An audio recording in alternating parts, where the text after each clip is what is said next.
Well, in that same year, 2008, there was a situation with Gary Coleman in a Utah bowling alley. Yeah. I guess someone took a picture of him without his permission. They got into an argument. Yeah. So I guess in the parking lot, Gary backed up and hit the guy with his car and then dragged him under the car and then hit another car. Gary has a hard time seeing over the car. Man, Gary came to my house one time and he wanted me to go with him for a ride with him. And I'm like, I'm looking at the car and there's like phone books in there. He was sitting on, I'm like, man, I'm not riding with you with no phone books. What if that phone book slides off?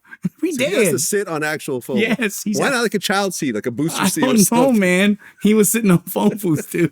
Phone books. And I was like, I'm not riding with you, Gary. You got to ride with me. Well, that next year, 2010, Gary passes away. Yeah. And you were in contact with him that whole time? Yeah. And the interesting part about that, I was out at the time, before he passed away, I was out at Lake San Antonio. I was with my family jet skiing.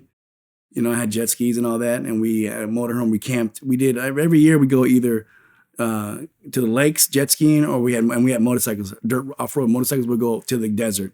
And I remember when I found out about it, I got a call that he was in a coma and she pulled the plug and that hurt us all. She pulled the plug actually the day after, May 28th, right? I believe May 20th when he passed away. That's the day after my birthday. That was his ex-wife? Yeah. His common law wife? It was wife? his ex-wife. No, it was ex-wife. It was an ex-wife. Yeah. I don't know how she was able to have the ability to do that, but it was the saddest thing ever.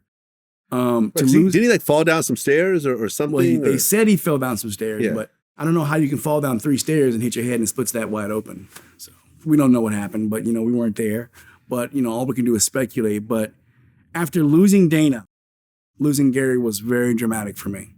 Well, yeah, I mean, when he died, it was such a mess because I guess the parents and then his business associates and his ex-wife started to fight to the point where they canceled the funeral. Yeah, we had to cancel it. Yeah. Just completely canceled because of bickering. Yep. They were bickering so much that nothing could get done.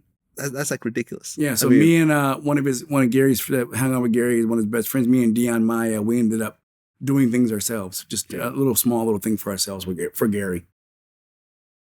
Right. And then 2013, Conrad Bain, Mr. Drummond died, which makes you the last surviving original cast member of Diff'rent Strokes. Crazy, right? Who would have ever thought that? No one would have ever thought that I'd be the last one, you know, but God wants me here. I'm healthy and God wants me here. You know, I got a job to do. And, you know, my job is to help a lot of people understand what addiction really is and understand that there's a better way to live life than just, you know, worrying about other things. Right. And, you know, Mr. Drummond was like, although he played a father on the show, from what I understand, he was like an actual father figure. He was actually a father figure to me. Yeah, I didn't have a good dad, so he was definitely a father figure to me too. So. Yeah. But, you know, he died at age 89. Yeah, that's a good age. He had a long, illustrious career. I talked to him the day before he died, actually. Okay. And, you know, he just was sleeping and that was it. Just didn't wake up. That's the best way to go. Man, we should all be so lucky. Yep, exactly.